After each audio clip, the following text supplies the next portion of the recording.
Welcome back. Last video was extremely controversial, more dislikes than likes, which is crazy. But those of you who liked it, I know loved it. And those who didn't are midwit bozos. Gotta wait a couple seconds in the video before I can call them any funny gamer words, but we will be calling you gamer words. That will be happening, and it will be funny when I do, but I gotta wait. So for now, we're gonna get straight into today's video. I think this is gonna be a good one. Another controversial one. Why the 2030s will be the white boy decade. You see, right now, for many of us, for our northern friends, our northern hemisphere friends, it's white boy summer. This comes around once a year. It's when us real wiggers get together and celebrate what it means to be a white man.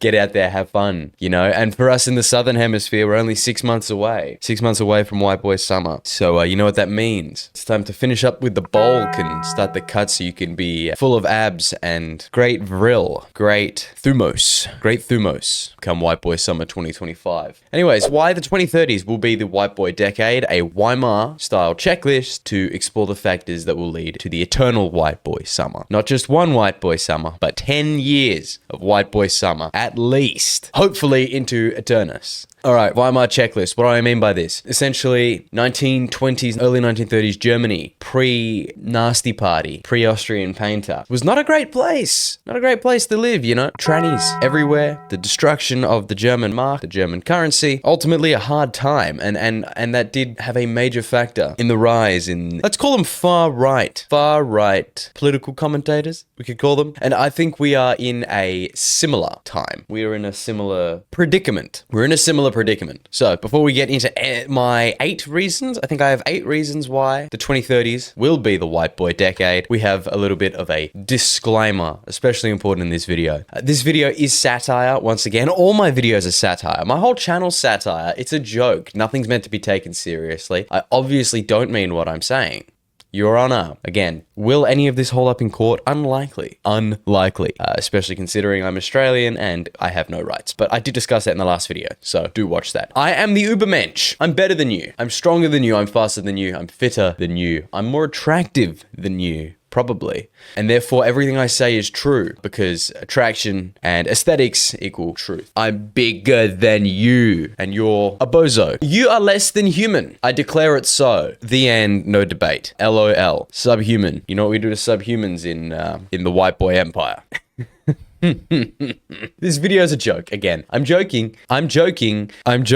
This is alternate reality made up in Minecraft. If you disagree with me on any of the points I make in this video, you're wrong. All my points are absolutely well researched. I didn't make any of them up. Obviously, I'm joking. All my points have been inferred. I have no stats to back me up. I'm just saying them because it's things I see, and things I see are true because I have eyes to reason them to be true and a brain to do that. I am beyond midwit thought, beyond argument. One must move beyond argument and move towards natural truth. Thumos, if you will. Another video on that soon. All right, anyways, let's get into this. Reason number 1, the rightward shift in Generation Z. Look, you know this to be true. I don't really have to explain this one too deeply. If you've talked to other Gen Z, particularly men, but this is observable in a lot of women seemingly as well. We're shifting right, you know. Gen Z have been raised by Gen X and millennials, essentially. If you look at the graph of the hard times create strong men thing, we were raised by weak men, and they've given us some hard times. We were raised under a self-hating narrative. You know, wiggers, we were told to hate ourselves for being colonizers and for, you know, building buildings in places where there were only mud huts and slavery and shit. You could only force a guilt narrative on people for so long before they push back and no longer accept it. You know, white people, especially young Gen Z, aren't going to keep whipping themselves for much longer. So you will see the pendulum swing back hard with Gen Z, and you're already starting to see it with a shift rightwards. We don't want you in our schools. We don't want trannies in our schools telling children they can cut their penises off. We don't want LGBT spokespeople indoctrinating young people. And as Gen Z get older and have our own kids, I mean, we're not going to want that for our own children. So there's going to be a major pushback in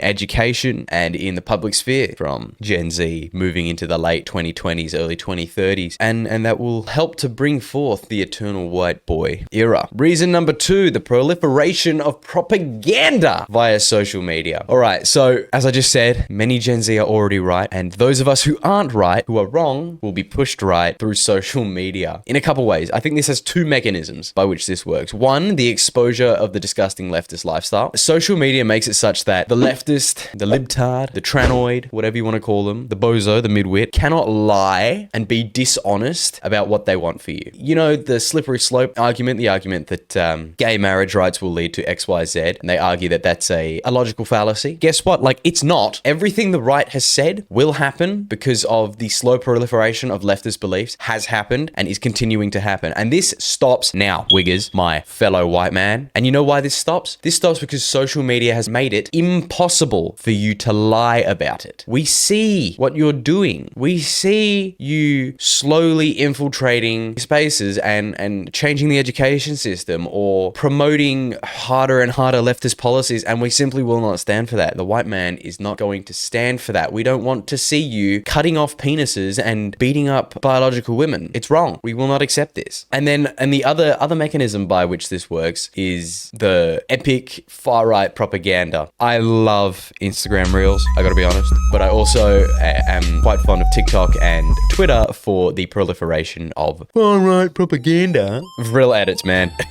Let me tell you what, nothing will make a man more right-wing. Feel more Vril. The lonely Sigma goons his Vril at night.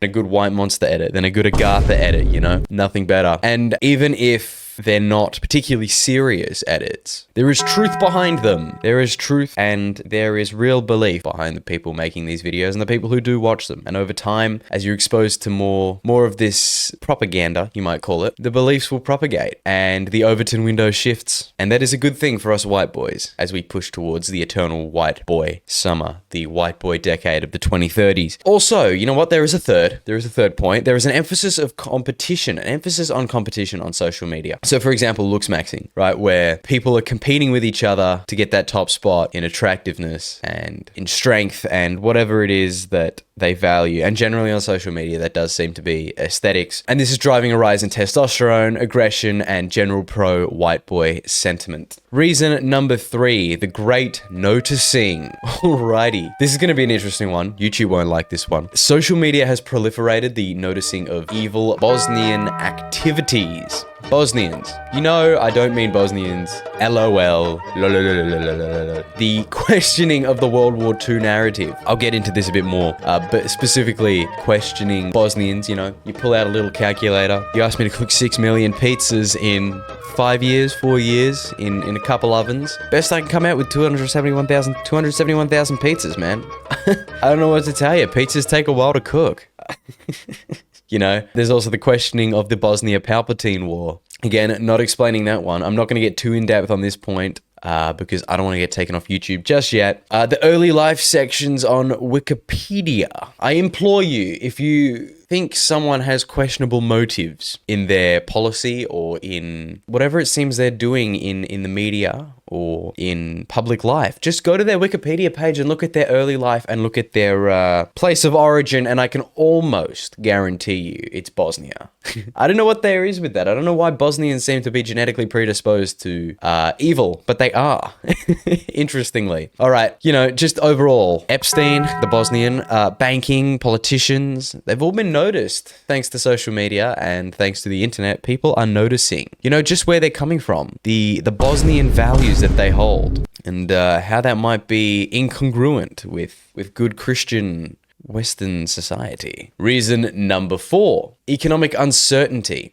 All right, so the 2020s, we're seeing rising inflation relative to wages. I know this is certainly true for Australia, but I think I'm pretty sure it's true for the rest of the Western nations. Housing prices are through the roof. People's wages are not increasing. As a matter of fact, in Australia, I'm pretty sure we're like 10 years behind on expected increases in real wages, which is not a great thing. You know, that leads to economic uncertainty. People are spending greater percentage of their income on essentials, and overall wealth of individuals falls. So even though GDP might be up because we choose to import 1 billion Infinity Indians, I love it. I love the Infinity Indian workforce. It's so great. Even though GDP might be up, individual wealth is not. We're also seeing major taxation changes. So certain people on the leftoids, who have zero grasp of basic economics, whether those be Keynesian or Austrian or whatever capitalist system you subscribe to, believe that doing things such as increasing the taxation on the wealthy money or taxing unrealized gains. They believe that these are good financial measures and financial policies, which of course they're not. They only hurt everyone. I don't see how an increase in taxation positively affects the wealth of the Wigger. It doesn't. It doesn't. There's a proliferation of alternative currencies. I like to see this. Hopefully towards later 2020s, we can see the Wigger start to regain some of his wealth through alternative currencies. I'm telling you to buy Bitcoin. Why am I telling you to buy Bitcoin? This is not financial advice, but if you buy Bitcoin, the price of Bitcoin rises, the value of Bitcoin rises, and then the Bitcoin that I already own becomes even more valuable, and I make money. So you should buy Bitcoin so I can make money. Migrant workers.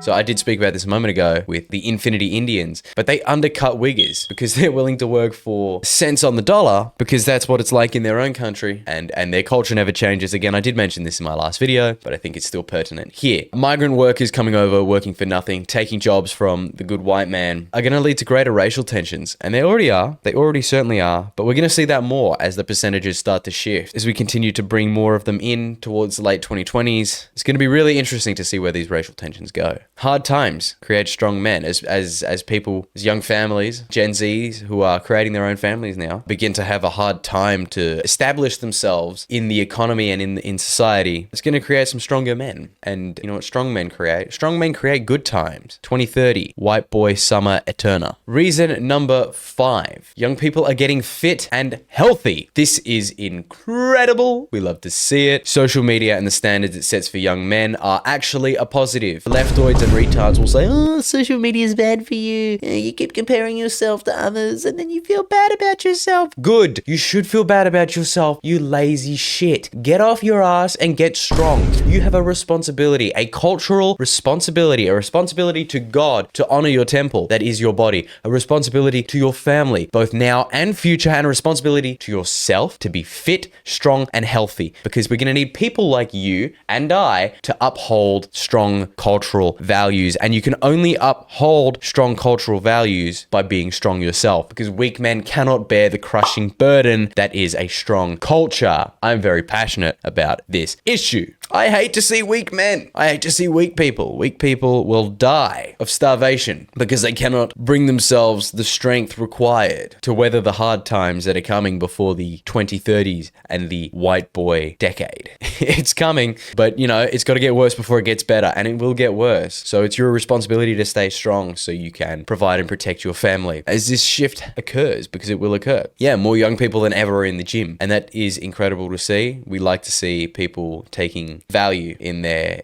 strength. And aesthetics and beauty do equal moral right. As people become more aesthetic, harken back to the Greeks and their statues and their value on both physical and mental prowess. Those in control, those in power, will be those strong enough to stand up against retarded leftoids. Reason number 6. Gen Z will be heavily involved in governance. It's a game of percentages. It's simple. As old people die out, young people will replace them. People aren't living to 150 yet. So boomers and Gen X aren't going to be in governance very longer. And Gen Z is simply going to outnumber the millennials and Gen X who are running the government. There's a great opportunity here for a Gen Z populist takeover. A democratic Gen Z populist takeover, I should say, just in case. They're going to simply muscle out the weak leftoids from governance positions. Not a long point, very simple, just a numbers game. It's coming. Reason number 7, the death of the World War II myth. Again, boomers are dying out, the great noticing. I've mentioned all these before. Leads to the questioning of the World War II narrative. Were the Allies actually right? I don't know. Maybe not. This has been questioned. I think those who are already questioning it have already come to the realization that maybe the Allies weren't right. I think it was General Patton that said that the Americans did fight on the wrong side. Controversial take, but I think he was right. The communists are far, far, far more evil than the Axis were, if the Axis were evil at all. If you disagree, you're retarded. Lol. Consequences of liberalism, suffrage, and democracy called into question. Do we really want women voting? Do we really want open borders? Do we really think the average person is intelligent enough to make political decisions? I don't. I don't think so. I look at the average person and I think, wow, this person needs to be fed with a spoon. And if the average person needs to be fed with a spoon, then why should they have the right to vote? I don't know. Maybe they shouldn't. We should call this into question. This will be called into question by fellow Wiggers in the coming 2030s eternal white boy summer. Right. There's an opportunity here for revitalization of old world governance. Democracy is dead. White fellas, we know that democracy democracy doesn't represent us when we are outnumbered by the infinity Indians, because again, infinity is greater than any number that we can come up with. So the ratio is a little off. And if you don't win on ratios and you lose on cultural grounds, you lose democratic elections on cultural grounds. But with the questioning of democracy, we have the opportunity to return to a more natural political and moral viewpoint. Power and strength make right. Might does in fact make right. If you disagree, you're wrong. LOL. Nothing you can do about it because might makes right, and you're weak because strong people agree with me and weak people don't.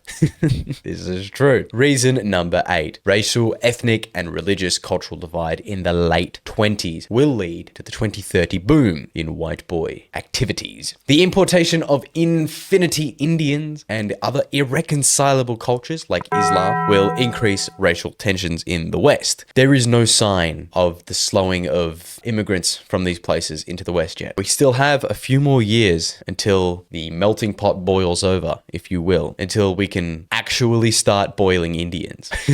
So yeah, this is, I mean, look, it's already clearly visible across Europe and the UK, particularly with African migrants in these countries, but also Middle Eastern migrants. We had those riots in England a few years back, or maybe I think it was like late last year, regarding those rape gangs and whatnot occurring in England. You know, in the United States, they're experiencing black fatigue. I mean, post George Droid and his revival.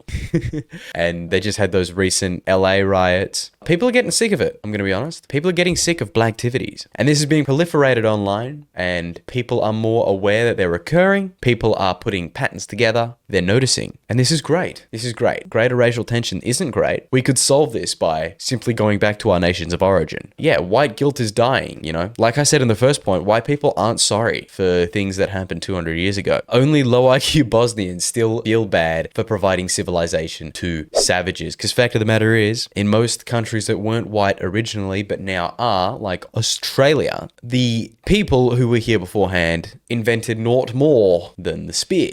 I mean, by the 1700s, the white man had crossed the Atlantic via ship, and the indigenous Australian population, for example, couldn't build a mud hut. Don't know. And now they have access to Centrelink and alcohol. So yeah, I don't know if I necessarily feel guilty about bringing these people civilization. And I don't think white people will feel guilty much longer. It's an interesting point. Look, these are the 8 reasons why I think the 2030s will move towards the eternal white boy summer. It's coming. Tensions are rising. This video is a little more serious than the last one, so I do hope you enjoyed. I'm very tired today. Very little sleep. The last video was a fair bit controversial. Got a few nasty comments. Got a few positive comments, but we'll see how this one goes. Thank you for watching. Continue noticing.